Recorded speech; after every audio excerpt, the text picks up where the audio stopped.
मी doctor Santosh प्रभू, प्रमुख neurosurgeon व professor of neurosurgery, wins hospital, Kolhapur.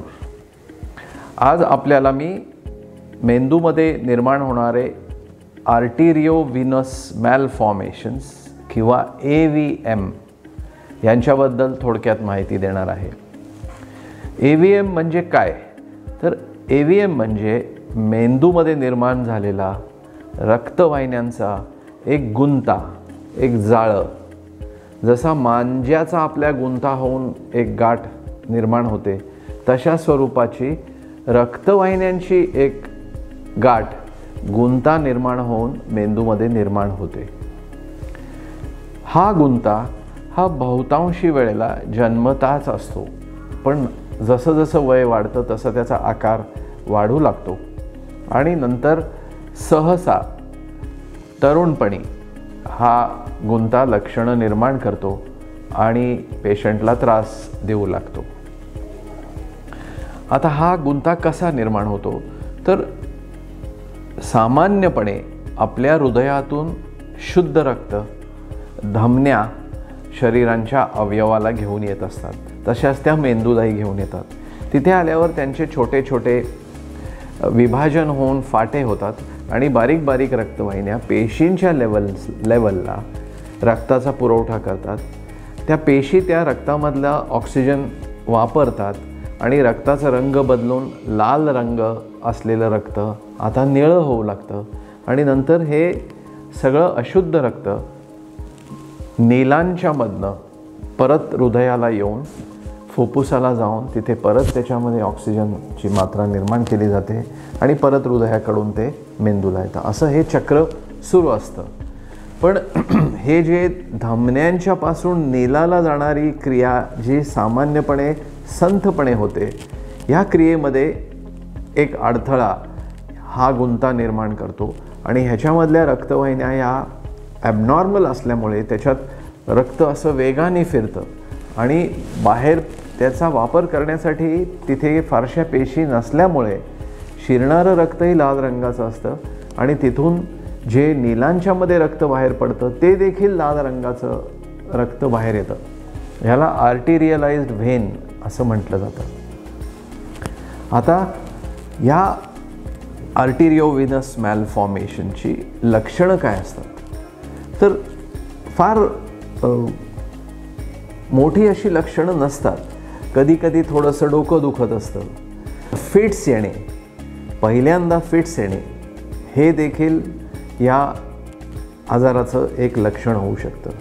त्याचप्रमाणे हे मॅलफॉर्मेशन मेंदूच्या कुठल्या भागात आहे त्याच्यावर देखील बऱ्याचदा लक्षणं निर्माण होऊ शकतात. जर ते गुंता मोठा असेल तर मी म्हटल्याप्रमाणे त्यातनं वेगाने रक्त फिरत असल्यामुळे आजूबाजूच्या नॉर्मल मेंदूचं रक्त ते ओढून घेतो आणि ह्याला इंग्रजीमध्ये स्टील फिनॉमिना म्हणजे चोरी करणे. तर हा मॅलफॉर्मेशन नॉर्मल मेंदूचं रक्त चोरून घेतो आणि त्यामुळे त्या मेंदूचा रक्तपुरवठा कमी होतो आणि कुठल्या भागाचा पुरवठा कमी झाला ह्यावर अवलंबून हातापायातली ताकद कमी होऊ शकते, बोलण्यासाठी जीभ जड येऊ शकते, दृष्टी कमी येऊ शकते वगैरे वगैरे. हे गुंते आहेत, हे जोपर्यंत कुठल्याही प्रकारे रप्चर होत नाहीत किंवा फुटत नाहीत तोपर्यंत ही लक्षणं निर्माण होतात. पण बऱ्याचदा क्षुल्लक कारणाने अगदी ब्लड प्रेशर किंचितसं वाढल्यामुळे सुद्धा हा गुंता फुटू शकतो आणि एकदा तो फुटला की तो जिथे होता तिथे त्याच्या भोवती तो मेंदूत मोठाच्या मोठा एक रक्तस्राव निर्माण करतो आणि तो रक्तस्राव कित्येक वेळेला इतका मोठा असू शकतो की पेशंटचा जीव तातडीने धोक्यात येतो किंवा त्याची एक बाजू पॅरलाइज होते, लुळी पडते. अशी लक्षणं हा मॅलफॉर्मेशन फुटल्यामुळे हेमरेज निर्माण होऊ शकतात. तर या आजाराचं निदान करण्यामध्ये सर्वात महत्त्वाची गोष्ट म्हणजे त्याच्या फिट्सचं कारण शोधून काढलं पाहिजे आणि तो हेमरेज होण्यापूर्वी ह्याचं निदान करणं गरजेचं असतं. तर हे निदान कसं केलं जातं? जेव्हा तुम्हाला या वरीलपैकी कुठलीही लक्षणं होतील तर तुम्ही त्वरित जवळच्या तज्ज्ञ न्यूरोसर्जनना भेटलं पाहिजे. त्यांना भेटल्यानंतर ते तपासल्यानंतर तुमचा MRI नावाचा स्कॅन करून घेतील, ज्याच्या जोडीला MR अँजिओग्राफी नावाची पण एक टेस्ट करून घेतील. या MRIमध्ये 100% हे मॅलफॉर्मेशन्स दिसून येतात आणि त्यांचं निदान होतं. एकदा MRIवर ते मॅलफॉर्मेशन आहे, ते मेंदूच्या कुठल्या भागात आहे, त्याचा आकार किती आहे व त्याला होणारे पुरवठे कुठले आहेत हे समजलं की ह्याच्या पुढची टेस्ट असते, तिला CT अँजिओग्राफी 3D किंवा DSA अशा 2 टेस्ट केल्या जातात. या टेस्टमध्ये नेमकं कळतं की या गुंत्याला किती रक्तवाहिन्यांच्याकडनं पुरवठा आहे. जे मोठे मॅलफॉर्मेशन्स असतात त्यांना शेकडो बारीक बारीक बारीक रक्तवाहिन्यांच्याकडनं पुरवठा होऊ शकतो आणि त्याच्यातलं अशुद्ध रक्त देखील अनेक नीलांच्या मधनं बाहेर पडू शकतं. तर हे सगळं समजवून घेणं गरजेचं असतं. याला आमच्या भाषेमध्ये अँजिओ आर्किटेक्चर म्हणजे त्या रक्तवाहिन्यांचं आर्किटेक्चर काय आहे, त्यांची ठेवण आणि घडण कशी आहे, हे सर्जनला कळणं अत्यावश्यक असतं. एकदा तुमचं निदान झालं आणि किती मोठा आहे तो गुंता, त्याला किती सप्लाय आहे हे कळल्यानंतर पुढील ट्रीटमेंट ठरवली जाते. मी म्हटल्याप्रमाणे ट्रीटमेंटचं उद्दिष्ट हे तो मॅलफॉर्मेशन फुटून रक्तस्राव होऊ नये हे असतं आणि जर फिट्स असतील त्या बंद करणे हे देखील ह्या ट्रीटमेंटचा एक भाग असतो. आणि जर काही न्यूरोलॉजिकल परिणाम, उदाहरणार्थ हातापायातली ताकद कमी होणे किंवा जीभ जड येणे, तर तेही कसे दुरुस्त करता येतील ह्याच्यावर भर दिला जातो. ट्रीटमेंटचे प्रकार 3 आहेत. एक त्याला एम्बोलायझेशन म्हणतात.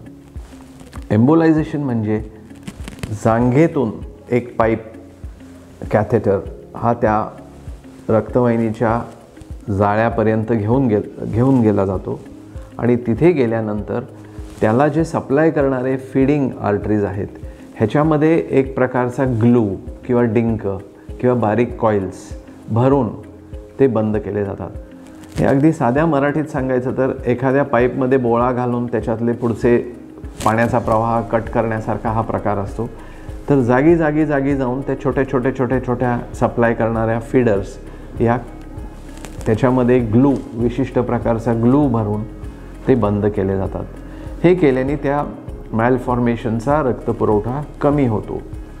तो कमी झालेला रक्तपुरवठा एकदा बऱ्यापैकी कमी झाला की मग अशा पेशंटला सर्जरीची आवश्यकता लागते आणि सर्जरीमध्ये हा गुंता त्याच्या सगळ्या त्या फीडिंग आर्टरीज कट करून, गुंता वेगळा करून, डिस्कनेक्ट करून मेंदूतनं अलगद आजूबाजूच्या कशालाही धक्का न लावता काढला जातो. हे करतेवेळी 2 टेक्नॉलॉजीज खूप महत्त्वाच्या आहेत ज्या आमच्या विन्समध्ये उपलब्ध आहेत. एक म्हणजे नॅव्हिगेशन, ज्याच्यामध्ये त्या फीडर्स नेमक्या कुठे आहेत आणि ती नीला कुठे आहे आणि तो गुंता किती मोठा आहे आणि तो कुठवर आहे आणि आजूबाजूची महत्त्वाची काय केंद्र आहेत, हे सगळं त्या नॅव्हिगेशन किंवा ज्याला आम्ही GPS फॉर ब्रेन म्हणतो ह्या तंत्रज्ञानातनं कळतं आणि ऑपरेशन करणं सुलभ होतं. दुसरं तंत्रज्ञान जे या ऑपरेशनमध्ये वापरलं जातं ते म्हणजे इंट्रा ऑपरेटिव्ह न्यूरोफिजिओलॉजी. तर मेंदूच्या विविध पेशींची आणि नसांची कार्य ही ह्या यंत्रप्रणालीने ऑपरेशनच्या दरम्यान मोजली जातात आणि त्याचं कार्य बिघडत नाही याची खात्री करत ते ऑपरेशन केलं जातं. तर ह्या 2 प्रणाल्या जिथे तुम्ही सर्जरी करून घेणार आहात तिथे असणं अत्यावश्यक आहे. आणखीन एक महत्त्वाचं तंत्रज्ञान जे ऑपरेशनच्या दरम्यान आम्ही AV मॅलफॉर्मेशन सर्जरीसाठी वापरतो त्याचं नाव आहे ICG अँजिओग्राफी, इंडोसायनिन ग्रीन अँजिओग्राफी.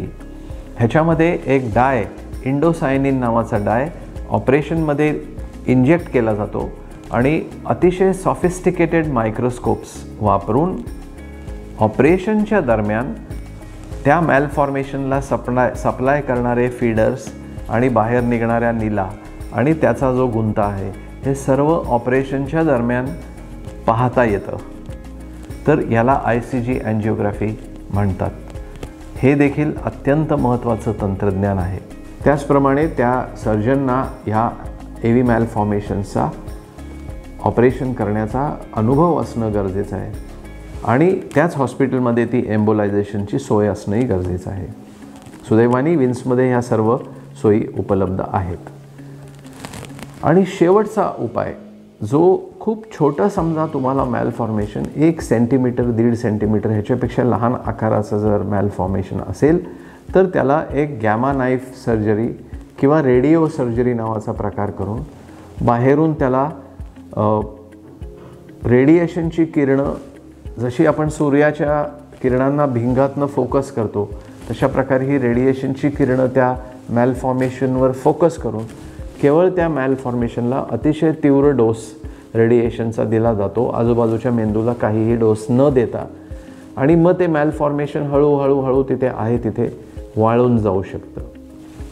पण ह्या टेक्निकची मर्यादा अतिशय छोटे मॅलफॉर्मेशन्स केवळ ह्या पद्धतीने ट्रीट केले जाऊ शकतात. तर आजच्या ह्या छोट्या व्हिडिओमध्ये मी आपल्याला AV मॅलफॉर्मेशन ह्या मेंदूतल्या अत्यंत किचकट आजाराची थोडक्यात आणि सोप्या भाषेत माहिती दिलेली आहे. ती आपल्याला आवडली असेल अशी आशा करतो आणि हे ऐकल्याबद्दल मी आपले धन्यवाद मानतो.